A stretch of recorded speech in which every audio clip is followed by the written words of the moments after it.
Hello, ಕೇಳಿಸ್ತಾ ಇದೆಯಪ್ಪ? ಯಾರು? ದೇವನಹಳ್ಳಿ ಸುರೇಶಾ? ಸುರೇಶ, ನೀನು ಇವಾಗ ಯಾವರಪ್ಪ ಅಂತ? ಹಾಂ, ಕೇಳಿಸ್ತಾ ಇದೆಯಾ? ದೇವನಹಳ್ಳಿ ಹತ್ರ ಇಲ್ಟೇರಿ ರವಿ ಅನ್ನೋರ ಗಾಡಿನ ಸೀಸ್ ಮಾಡ್ಕೊಂಡು ಬಂದಿದ್ದೀಯಲ್ಲಪ್ಪ ಮಧ್ಯಾಹ್ನ. ಹೌದಾ ಇಲ್ವಾ? ಎಷ್ಟಪ್ಪ ಕಟ್ಟಬೇಕು? ನಿಮ್ದು ಯಾವ ಫೈನಾನ್ಸ? ಏನು ಪಿಗ್ವಿನ? ಅದ್ಯಾವುದಪ್ಪ?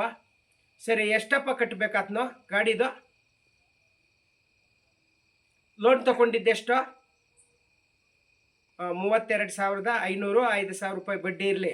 ಎಷ್ಟು ಕಟ್ಟಿದ್ದಾನೆ ಕಾಸು? ಈ ತಿಂಗಳು ಕಟ್ಟಬೇಕಾಗಿತ್ತು. ಎಷ್ಟು? 1,750 ರೂಪಾಯಿ. 10ನೇ ತಾರೀಕು ಕಟ್ಟಬೇಕಾಗಿತ್ತು. ಇವತ್ತು 14 ಕಟ್ಟಿಲ್ಲ. ನೀನು 3 ದಿವಸಕ್ಕೆ 1,700 ರೂಪಾಯಿಗೆ ಇದು ಕಟ್ಟಿಲ್ಲ ಅಂತ ಹೇಳ್ಬಿಟ್ಟು ಗಾಡಿ ಸೀಸ್ ಮಾಡೋಕೋದಕ್ಕೆ ನಿನ್ಗೆ ಅಥಾರಿಟಿ ಕೊಟ್ಟವ್ರು ಯಾರೋ? ಹೆಚ್ಚಾಗಿ ನನ್ನ ಹತ್ರ ಮಾತಾಡಬೇಡ. ನಾನು ಯಾರನ್ನ ಆಗಲಿ ಆಮೇಲೆ ಹೇಳ್ತೀನಿ ಯಾರು ಅಂತ. ನೀನೇ ನನ್ನ ಹುಡ್ಕೊಂಡು ಬರ್ತೀಯಾ? ಅಲ್ಲಪ್ಪ, 1,750 ರೂಪಾಯಿಗೆ ನೀನು ಗಾಡಿ ಸೀಸ್ ಮಾಡಿರೋಕೆ ನಿನ್ಗೆ ಅಥಾರಿಟಿ ಕೊಟ್ಟವ್ರು ಯಾರು? ಗಾಡಿ ಸೀಸ್ ಮಾಡೋಕೆ ರೂಲ್ಸ್ ಗೊತ್ತಾ? ಅವ್ನಿಗೆ ನೋಟಿಸ್ ಕೊಟ್ಟಿದ್ಯಾ ನೀನು?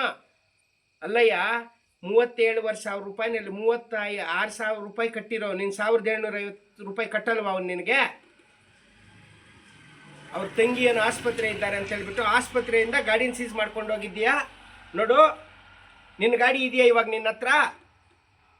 ನಿನ್ನ ಗಾಡಿ ನಾನು ಎತ್ಕೊಂಡು ಬಂದಿದ್ದೀನಿ. ನಮ್ಮ ಹುಡುಗರು, ಇದೋ ನಿನ್ನ ಗಾಡಿ ಇಲ್ಲಿದೆ. ನಿನ್ನ ಗಾಡಿ ಇಲ್ಲಿದೆ, ನನ್ನ ಹತ್ರ ಇದೆ. ಯಾವ ಪೊಲೀಸ್ ಸ್ಟೇಷನ್ ಕಂಪ್ಲೇಂಟ್ ಕೊಡ್ತೀಯೋ ಕೊಡು. ಅವನು ಬರೀ 1,750 ರೂಪಾಯಿ ಕೊಡ್ಬೇಕಂತ ಬಡಪಾಯಿ ಪಾಪ ಗಾರ್ ಕೆಲಸ ಮಾಡೋವನ ಹತ್ರ ಹೋಗ್ಬಿಟ್ಟು ನೀನು ಗಾಡಿ ಸೀಸ್ ಮಾಡ್ಕೊಂಡು ಬಂದಿದ್ದೀಯಾ? ನಿನ್ನ ಗಾಡಿನ ನಿನ್ನ ಕಂಪ್ನಿನೇ ಇರ್ಬೇಕು ಕೊಟ್ಟಿರೋದು. ಇದೋ ನಿನ್ನ ಗಾಡಿ ನೋಡಿ, ನನ್ನ ಹತ್ರ ಇದೆ. ಕೋಲಾರ ಜಿಲ್ಲೆ ಬಂಗಾರಪೇಟೆ ತಾಲೂಕು ನಂದು. ನನಗೆ ಫೋನ್ ಮಾಡಿಬಿಟ್ಟು ಬಾ, ನಿನ್ನ ಗಾಡಿ ಎತ್ಕೊಂಡು ಹೋಗೋ. ಗಾಡಿ ಎತ್ಕೊಂಡು ಹೋಗೋವಾಗ ಯಾವ ಥರ ಬರ್ಬೇಕು ಗೊತ್ತಾ ನೀನು? ಅವನದು 1,700 ರೂಪಾಯಿ ಬಡಪಾಯಿದು ಡ್ಯೂ ನೀನೇ ಕಟ್ಬಿಟ್ಟು HP ಕ್ಯಾನ್ಸಲೇಷನ್ ಲೆಟ್ರ್ ತಂದು ನನಗೆ ಕೊಟ್ಟರೆ ನೀನು ಕೊಡ್ತೀನಿ. ನಿಮ್ಗೆ ಗಾಂಚಾಲಿ ಆಗೋಯ್ತು, ಪೊಲೀಸ್ಗೆ ಕೊಡ್ತೀನಿ ನಿಮ್ಮನ್ನು. ಕೊಡು, ಕಂಪ್ಲೇಂಟ್ ಕೊಡು. ಯಾವಾಗ? 4 ಗಂಟೆಯಲ್ಲಿ ಸಂಜೆ ಎತ್ಕೊಂಡು ಬಂದಿದ್ದಾರೆ. ನೀನು ಹೋಟ್ಲ್ ಹತ್ರ ಊಟ ಮಾಡ್ತಾ ಇದ್ದಂತೆ ಎಲ್ಲಿ ದೊಡ್ಡಬಳ್ಳಾಪುರದ ಹತ್ರ. ಗೊತ್ತಾಗಿಲ್ವಾ ನಿನ್ನ ಗಾಡಿ ಏನಾಯ್ತು ಅಂತ ಹುಡುಕ್ತಾ ಇದೆಯಾ? ಕಂಪ್ಲೇಂಟು ಕೊಡೋಕೆ ಹೋಗಿದ್ದೀಯಾ? ನಮ್ಮ ಹುಡುಗರೇ ಎತ್ಕೊಂಡು ಬಂದಿರೋದು. ನನ್ನ ಹತ್ರ ತಂದಿಟ್ಟಿದ್ದಾರೆ ನಿನ್ನ ಗಾಡಿನ. ಎಲ್ಲಿ ಕಂಪ್ಲೇಂಟ್ ಆದರೂ ಕೊಡು, ಏನಾದರೂ ಕೊಡು, ನಾನು ಅದನ್ನು ಜೀರ್ಣ ಮಾಡ್ತೀನಿ.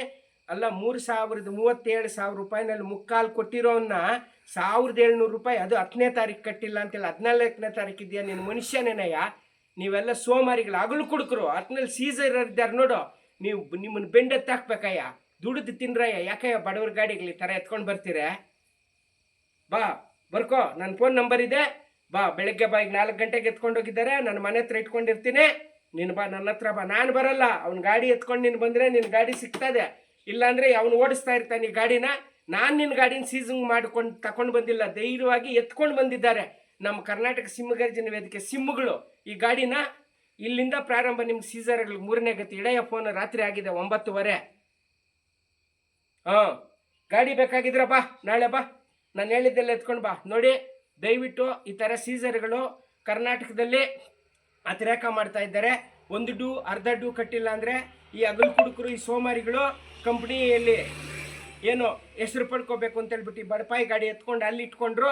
ನಮ್ಮ ಹುಡುಗರಿಗೆ ನಾನು ಹೇಳಿದೆ, ಅವನು ಹೊಂಚಾಕಿ ಅವನ ಗಾಡಿ ಎತ್ಕೊಂಡು ಬನ್ನಿ ಅಂತ. ಅವ್ನು ಹೋಟ್ಲಲ್ಲಿ ಊಟ ಮಾಡ್ತಾ ಇದ್ನಂತೆ. ಊಟ ಮಾಡ್ತಾ ಇದ್ದಾಗ ನಮ್ಮ ಹುಡುಗರು ಅವನ ಗಾಡಿ ಎತ್ಕೊಂಡು ಬಂದಿದ್ದಾರೆ. ಅದೇನಾಗುತ್ತೋ ನೋಡೋಣ. ಇಂಥವ್ರಿಗೆ ಈ ಥರ ಪಾಠ ಕಲಿಸಿ ಎಲ್ಲರೂ ಈ ಸೀಸರ್ಗಳಿಗೆ ಇಷ್ಟೊತ್ತು ರಾತ್ರಿಯಲ್ಲಿ ಧಿಕ್ಕಾರ ಹೇಳ್ತೇನೆ. ಎಲ್ಲ ಯುವಕರು ಸೀಸಿಂಗ್ ಅಂತ ಹೇಳ್ಬಿಟ್ಟು ದಾರಿ ತಪ್ಪಿಸ್ತಾ ಇದ್ದಾರೆ. ನಮ್ಮ ಏನು ಬಡ ಕಾರ್ಮಿಕ ರೈತರಾಗಲಿ ಯಾರೋ ಆಗಲಿ ಒಂದು ಗಾಡಿ ತಗೊಂಡು ಏನು ದುಡಿಯೋಣ ಅಂತೇಳಿ ಕಟ್ತಾ ಇದ್ರೆ 3 ದಿವಸಕ್ಕೆ ಬಂದು ಸೀಸಿಂಗ್ ಮಾಡ್ಕೊಂಡು ಬಂದಿದ್ದಾನೆ ಅಂದರೆ ಇವನು ಪೊಲೀಸ್ ಅಲ್ಲ. ನಾವೇ ಇವನಿಗೆ ಸರಿಯಾಗಿ ಚಾಟಿ ಎತ್ಕೊಡ್ಬೇಕು ಅಂತ ಹೇಳ್ತಾ ಇದ್ದೀನಿ. ನಾನು ಮಾಡಿದ್ರೆ ಸರಿಯಾಗಿದ್ದರೆ ಎಲ್ಲರೂ ಉತ್ತಮವಾಗಿ ಪ್ರತಿಕ್ರಿಯೆ ಕೊಡಿ. ಇಂಥವ್ರಿಗೆಲ್ಲರೂ ಚಾಟಿ ಏಟ್ ನೀಡಿ ಅಂತ ಹೇಳ್ಬಿಟ್ಟು ಎಲ್ಲರನ್ನೂ ನಾನು ಮನವಿ ಮಾಡ್ತಾ ಇದ್ದೀನಿ. ಈ ಸೀಸರ್ ಯಾರೋ ಈ ಸುರೇಶ್ ಅಂತೆ, ಡಾಬಸ್ಪೇಟೆ ಸುರೇಶ್ ಅನ್ನೋರಿಗೆ ನಾಳೆ ಕಾದಿದೆ ನೋಡಿ. ಅವನ ಗಾಡಿ ನಾನು ಎತ್ಕೊಂಡು ಬಂದಿದ್ದೀನಿ. ಎತ್ಕೊಂಡು ಬಂದು ನನ್ನ ಹತ್ರ ಇಟ್ಕೊಂಡಿದ್ದೀನಿ. ಸೀಸ್ ಮಾಡಿಲ್ಲ, ಎತ್ಕೊಂಡು ಬಂದು ಇಟ್ಕೊಂಡಿದ್ದೀನಿ. ಬರಲಿ ನಾಳೆ ಈ ಗಾಡಿಗೆ ಅವನು.